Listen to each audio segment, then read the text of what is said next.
Yeah, because everybody can say we'll continue on with a game called The Devil's Whisper. Let's do something first.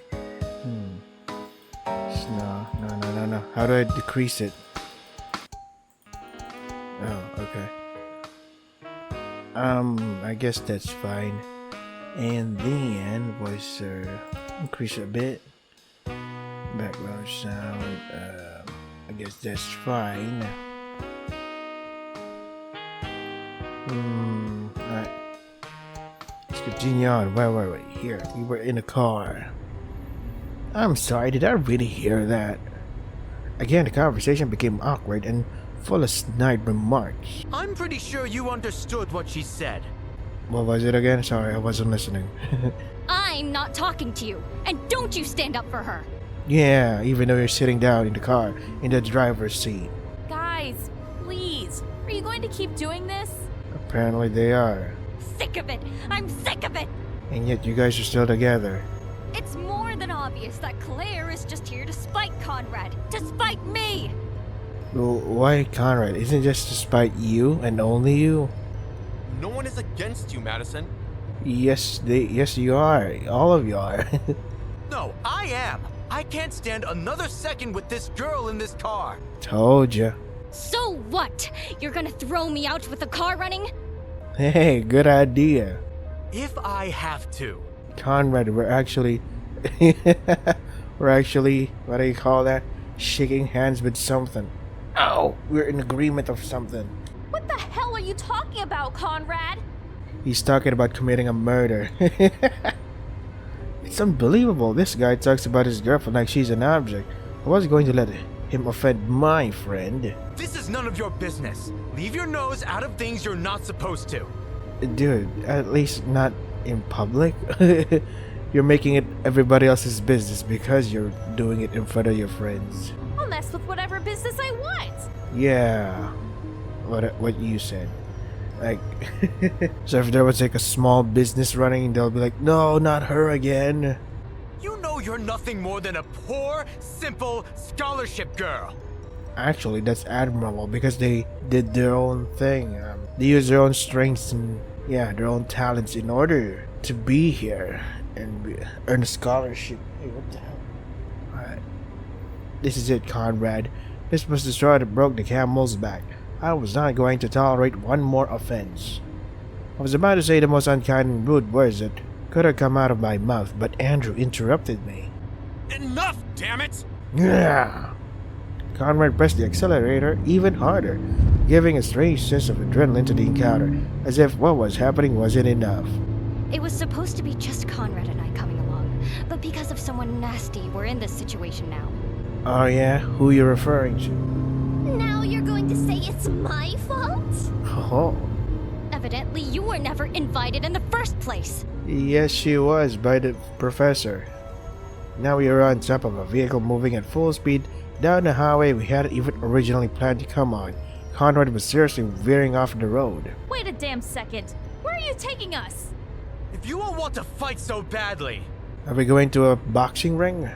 Conrad continued to accelerate to the point where our own words were indistinguishable amidst the engine noises and the wind buffeting against us. Then I hope you can keep doing it in hell.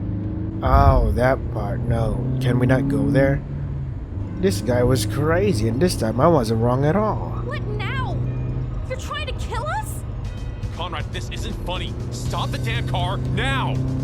You should have thought about that a lot before you got in. What an asshole. Wait, let me just do this. I need to change the sound effects. How do I do this? Is it the background sound? Yeah. We're in this. There's no turning back now. Yes, you can. You can like decelerate and then go back. Andrew, Claire, and I were holding on tightly to some part of the seat or wherever we could, as if it would have protected us from a crash. I mean, seatbelts would help people survive and stuff. Rather than feeling stressed or angry, I was now really worried about my safety. If we survive this, I swear I will report you for attempted murder. Alright, let's see the police reports later. I'm probably would have reported you for jealousy before. That's not how that works. That's not even a fucking crime! Yeah. Well, it would be a shame, a great shame, if the lives of Mr. Harrison's 5 beloved students ended here and now. Uh-oh. Interrupting the heated discussion, the silhouette of what appeared to be a person in the middle of the road was caught in everyone's vision. Watch out! Ow, my ears.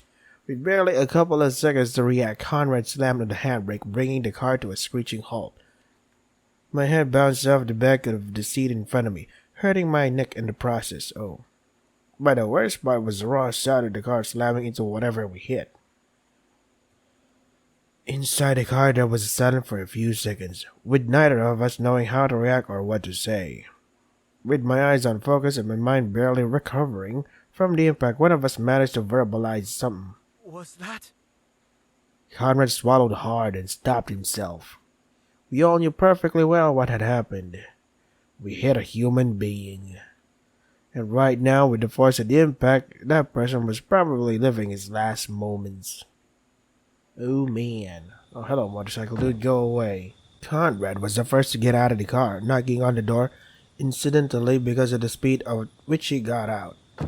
Madison quickly followed Conrad's lead, and in a few seconds, the rest of us were behind them.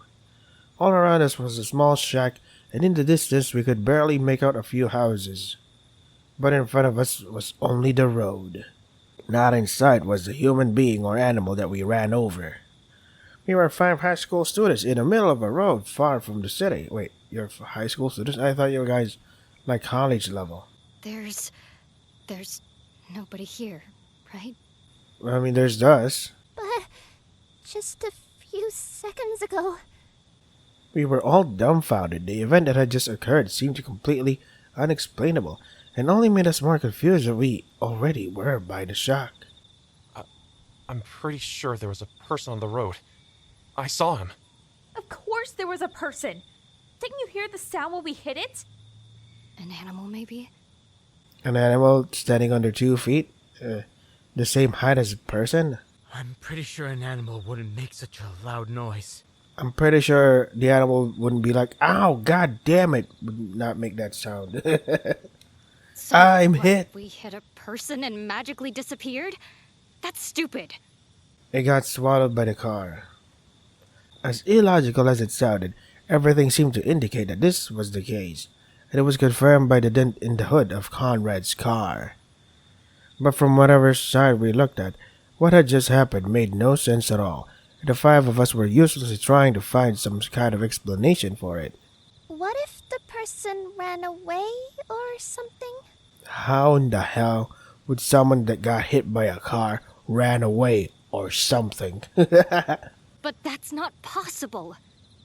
I don't think a human being, at least an ordinary human being, could have survived the impact, Maybe they're cyborg. much less think they got up and had the time to leave. Conrad, did you see if the body was lying on the road? Of course I did. I even stared at him for a few seconds. Wink, wink. It was a person. I'm sure of it. Did you realize who it was? A man? A girl? Who? Maybe it's the infamous Bigfoot that has been the famous Bigfoot that was been what do you call it? People have been looking for decades. I don't know, damn it! It all happened too fast. Well, if someone wasn't going too fast, But I'm sure we hit something. I have no doubt about it. Why would I have used the handbrake in the first place? And not only that, you all saw it too. It could be anything. The only thing we have for sure is that whatever we hit disappeared in just a couple of seconds. for a few minutes we were all silent, each one of us trying to think of an explanation or maybe something to say the least. Something that made sense in this madness. What if it was just like a mascot sign or something? A cardboard cutout silhouette of a mascot. That would make sense. But the vast majority of us were barely aware of ourselves at this point. It almost seemed like a fictional story, something you'd be told, not something you'd expect to live. The silence was broken when one of us spotted something that caught our attention. What's that, Dice? Claire raised her hand, pointing to an object just a few feet in front of us. We slowly approached the object, being able to see more and more clearly what it was. When we were just inches away, we stopped. Oh no, it's the Book of Shadows, run! Book of Shadows is a reference to Corpse Party Book of Shadows. I hate Corpse Party. An open book stained with blood, drawings, and marks of all kinds. The book appeared to have been simply left on the roadside amidst the bushes and dirt. There were several unidentifiable symbols that seemed to be taken from A grimoire? What? It's a grimoire. Do you not know that? That's basic general knowledge. What the hell? Kindergartens teach that shit. A grimoire. Look at the markings. They're pentagrams, writing in all sorts of languages, and these symbols, they're ancient runes. The basic kindergarten level knowledge. But what's a book like that doing in the middle of the road? And more importantly, why is it stained with blood? We were silent for a few minutes. We were all thinking, probably each processing everything that was happening and trying to come up with a logical explanation. But did it have one? This felt so surreal, so otherworldly. It was as if in a moment every thought had stopped, every part flowing into my own life, just to make me reflect on this very moment. I've had enough for today. It's time to go. This is stupid. We're just wasting our time. And you got schoolwork due tomorrow. How the hell are we gonna do that? I'm not moving from here before I understand what happened. Come on, Amelia. There's nothing else to do here. But guys, we're just going to leave the book here? Apparently, yeah. Or maybe one of you can volunteer to, not leave it here. Claire's right. We can't just leave. We ran over a person, for goodness sake. Amelia, we didn't run over anyone. I'm sure it was just an animal. Where's the dead body then? So what's going to happen tomorrow? Are we going to assume none of this happened? Amelia, we can't do anything. And I think I speak for everyone here. No one here would leave without first checking to make sure no one is hurt. But that's not the situation. We're fine. Except for that one guy.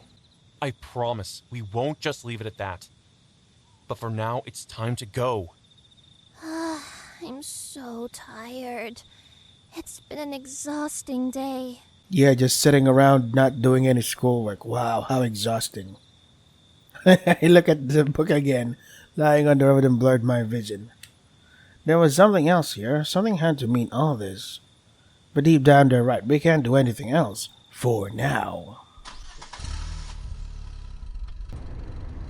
This is what your lack of control led us to. Well, if you wasn't acting... If you weren't such a nag... Please, Madison. I never imagined this would happen. That's enough. We're not going to get anywhere arguing about this. Hey, we're literally in a car going anywhere arguing about this. Conrad, would you please take us all home? Dude, what about the schoolwork? I don't mean to abuse that we're in your car, but if we're here, it's partly your fault. No problem. I was going to do it anyway. What are we going to tell Mr. Harrison tomorrow? We didn't even finish the sketch. Yeah, what the hell? I don't give a shit about that magazine or what Mr. Harrison might tell us. We'll worry about that later. So you're gonna confess that you actually hit someone? Oh my god. The others were talking about what happened and were already planning what we were going to do tomorrow. But I couldn't be like them. I was lost in my own thoughts. I felt as if it was just the beginning, as if we were pulling back the curtain on a nightmare. A horrible nightmare that was just beginning to show its first signs. I came home in a completely depressed mood. I didn't feel well at all. Mom heard my arrival, came out of her room, went downstairs, and turned on the living room light. Amelia, is everything all right? I thought you were gonna turn on the light. I saw you come out a while ago. Did you find what you were looking for? Nope. Double meaning. I didn't find any art books, materials, equipment, and I didn't find a body that was hit by the car. Mom, if I were to tell you... Well, I'm sure I can understand what happened. No, you won't. No, It's not that. It's just a very long story. It's not that late yet, you know. So, how do you like the idea of staying up on a girls' night out? Just talking about us and enjoying our company. Doesn't that sound exciting? We just hit a guy. No. Mom, I'm a bit tired. I know. Go to your room then. We'll talk about this when you're feeling better, okay? I faked a smile and gave Mom a kiss on the cheek. Good night, Molly. Good night to you. Get some rest. I went upstairs trying to keep my mind blank. When I got to my room, I felt an intense sense of discomfort. I needed to tell someone, ask for guidance. But what else was I going to do? No one would believe what had happened to us. Even Mom would tell me not to think about it and turn over a new leaf. Maybe they're right after all. It was just an incident. An unfortunate incident. After changing my clothes, I lay down on the bed and closed my eyes. Remarkably, I was able to fall asleep in just a few minutes. I had lost that habit for many years. For a long time, I had to watch movies, read, hell, I even prayed that I could fall asleep and sleep well without nightmares. But today was different, like a hint of something really changed. Oh, wait a second. Let me just fix this. Okay, looks good. I just noticed that. Oh, it's glitching. That's part of the game to 3:20 a.m. In the quiet light of a full moon accompanied only by the sound of a gentle breeze rustling through the leaves, a lone soul waits patiently for the right moment to begin its ritual. He emerges cautiously from the bushes that line the front gates of an unlit building. He looks around nervously to make sure that no one is watching nervously. Confirming that he is alone, he throws himself to the ground in an area filled with dirt and grass and begins to dig. Feel like you've thrown yourself previously before. You're doing it again? Just a bit more. Just a little bit more and I'll get it. I can't stop now. The knife catches the light of the full moon and the glare blinds the man. Unfazed, he continues to dig in a frenzy, unable to see or feel his knife as it cuts into his hands. All he can hear is the sound of his heart pounding in his chest at an inhuman rate, punctuated by his grunts and sighs as he continues to dig. Wait a second. This has happened before. I had this exact same dream last night. Just as I finish this thought, I see something from the corner of my eye. Turning, I see a new person materialize on the scene. It's me. I stare in awe as I watch the other me start to glow. God damn it, I can't read, what the hell. My dream was changing substantially from the previous night. The man I had previously watched digging the hole began to fade away. His body becomes a silhouette of red light, and he begins to burn away from the inside. Gradually, he becomes embers that drift away into the night sky. When the last ember burns out, his knife finally falls to the ground. The hell? Now, why is my dream so different this time? Could tonight's events be related to this? It sounded impossible, but... No, it couldn't be a coincidence. It had to be connected somehow, didn't it? I felt so safe in my dream now. It was like... we prevented something. Something bad. Something that couldn't hurt us anymore. Right? Come closer. In the backseat of your Rover? The voices from previous nights are back and they're calling to me. Their words echoing in my mind until they sound like a whole choir. Come closer. In the backseat of... Come here. Where? Come closer. The voices come from every direction now. From me, from the air, from the grass, from the trees, from the school. All of this was happening at the entrance of my school. I'd never noticed it before. Why was I here? Come. Was there something important about this location, or was it just my own anxieties? Don't go away. I'm gonna do the complete opposite if you keep scaring me like that. What did this dream mean? Come here. No, thank you. Was there something behind all this? No, there's nothing behind nor in front of you. Come here. Or you will die. Oh, great. Now you're scaring me even more. How the hell do you think I'm gonna go there? I opened my eyes suddenly. The sun's rays coming through my window made me squint. What? How long had I been asleep? I could have sworn I had just closed my eyes. I felt cheated. There was no way it was already morning, right? After careful consideration, I concluded that I must have slept too deeply to be aware of the passage of time, and also that it really was morning. Another nightmare. Just like last night. Oh shit, what the hell? Were you going to say something even more? Fuck. Can I go back? No, I cannot. I sat in bed sleepily remembering the events of my nightmare. The full moon, the flashing knife, the man who disappeared. Yeah, he disappeared this time. The events of the previous day came flooding back to me. Did all that really happen? We hit someone. No matter what anyone says, we all know what really happened. It wasn't an animal, it was a person. We all clearly saw the silhouette of a human, though it wasn't clear enough to make out who it was. Could there be a connection between the car accident and the changes in my dream? I couldn't remember. I was sure that there were key clues in my dream about what happened on the road. I know there's a connection. There's something else. There has to be something else. But what is it? I kept trying to find a connection between my dream and the accident, but I just couldn't see how everything fit together, and it's not like I could ask Mom to help me with this. But the others, they have to listen to me. I rushed through my morning routine in my hurry to get to school. I quickly brushed my teeth, washed my face, and put on my uniform.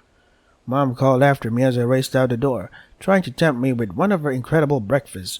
My stomach growled in protest, but I couldn't turn back. I needed to see the others. I had to tell them what I saw in my dream. And Dad dropped me off at the school entrance. I hurriedly thanked him for the ride and rushed out of the car, barely having time to hear him wish me a good day at school. Come on, that's rude.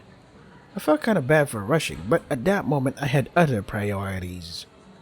I raced to the classroom, bumping into several students on the way. Clumsy. I stumbled into the classroom and quickly found Andrew and Madison. Amelia, you look like you just ran a marathon. Yeah, I was bumping at other people like a pinball machine. Are you alright? Did something happen to you? Dude, did you not something happened to all of us yesterday? Guys, please. I need you to listen to me. I just realized something. No, really. Are you okay? You look pale. I'm fine. Oh, good morning. Well, hello there, sunshine. How did the most divine flower in this beautiful field dawn? What? How is the most divine flower in this beautiful field? What? I feel like you're missing another word there. And of course, Conrad shows up at the most inopportune moment. Why am I not surprised? Don't you think for a single moment that talking to me affectionately is going to get me to forgive you for all of yesterday? It's gonna work because you're stupid. Oh, please, honey. I know that sometimes I can be troublesome, but you know perfectly well that in this heart there is only room for one woman. So that woman is... I didn't say your name. I would never underestimate your intelligence, lover of my loves. You know perfectly well who I mean. I still have my doubts, if I'm honest. Guys, please. I've discovered something, I think. Behind all this... And just as I got their attention back, I was interrupted again. This time the interruption was caused by Principal Gibson entering the classroom. She walked to the front of the classroom and gestured to everyone to be seated. I quickly went to our desk and waited quietly for her to speak. I began to study her while other students found their seats. Principal Gibson was a sophisticated woman. She wore stylish clothing, carried herself well, there you go, and carefully controlled her emotions. She was a well-known and respected woman, thanks to her long-standing political connections. Sure, she's been involved in a few scandals, usually caused by focusing more on prestige than on the welfare of her students, but at the end of the day, we all still respected her. It was unusual for the principal to make announcements in person, so we all listened carefully to what she had to say. My dear, dear students, You sound sarcastic. you are venerable offspring who give this institution a reason for being. You give us a reason why every teacher, every member of this place chooses to come here, day by day, minute by minute. Get to the point, woman. And that reason is your education. Your most attentive, formal, proper education. As you may have noticed, it was only 2 days ago that Professor Ronald Harrison decided to take over his teaching duties again. What? Where is he? Did he get hit by a car or something? Oh, wait. No, wait, really? For various personal reasons that I'm sure some of you are aware of, Mr. Harrison was absent for 3 months. We were all so happy, so excited to have him back. A cold sensation ran through my body. I was afraid of what the headmistress was about to tell us. However, I have to be the one to give you the decisive and sad news. Is Professor Harrison also the same dude that was digging up in Amelia's dream? I didn't like where this was going at all.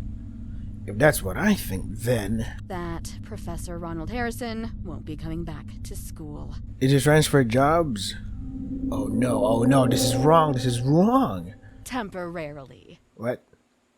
What?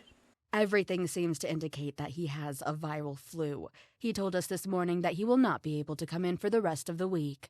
Whoopee. That was... You got me. God damn you. I heard several sides from various students, and boy did I understand them. Anyway, I'm aware that several of you have a close relationship with him, and he has been more than just a teacher, a true mentor. I feel like you just did all that just to scare the living shit out of us. And it worked, you goddamn principal. So, I'm very sorry that as soon as he got back, he had to say goodbye to you for a while. That is the end of this brief announcement. I won't interrupt you much longer, as I know you have a very busy day due to the approaching Spring Festival. Hey, does that mean that we can continue on with the schoolwork thingy? I hope you continue to have a great week and be proud to be a part of Reisterfield Academy. Hell yeah. It's the good thing that Professor Harrison caught a cold or... the viral flu and shit. We can now get out of this predicament that we got. Confronting Professor Harrison. Thank you for sacrificing yourself, Prof. Is that all? A simple announcement that the teacher is sick. That had way too much preamble for something so simple. Anyway, I hope that Mr. Harrison can recover soon. It's really good to have him back with us. The hours passed slower than I ever felt in my life. Mr. Harrison's class was given by a substitute teacher who had taught us before. However, this teacher had a rather unfavorable reputation. I would say most students preferred not to take their classes if they were given by this teacher. He was an incomprehensible, rough, and even a bit rude, I would say. But it was nothing more than a poor old man who kept teaching more out of pleasure than necessity, so at least I had some consideration for him and tried to participate in his classes. When it was finally break time, somehow I still don't understand. Madison, Conrad, and Claire joined Andrew and I in our plan to have breakfast together. What about schoolwork? It makes me sad that Mr. Harrison is absent again. Just yesterday, he seemed so excited to be back. Yeah, he even gave us this bullshit deadline. What the hell? You think so? I honestly felt him rather gloomy yesterday. I dare say he was trying hard to look better. No wonder, I suppose. It can't be easy to lose your wife so suddenly and then go on with your life as if nothing happened. Yeah, like the one part where you guys hit someone with a car? Huh. You guys seem to be doing that pretty nice and pretty good. Going on with your life as if nothing happened? I mean, Mr. Harrison is a middle-aged man. Too young to have already lost his life partner. Looking at it from that point of view, it's even admirable that we already have him back. I definitely wouldn't want to go through something similar when I'm his age, or any age for that matter. And fuck, I have to end it here, fellas, because I have to prepare for work. So this is the Devil's Whisper. This is funny. If you want to try the game for yourselves, the links are in the description. How do I go back to the start? I want to see if there's like an ending list. Is it quit? Yeah. let's see the endings. Oh wait, extra ending list. There you go. So in chapter 1 there are 2 endings. Chapter 2 2, chapter 3 3, chapter 4 1 2 3 4, chapter 5 3. Okay, that is all for today. Stay safe and take care of yourselves.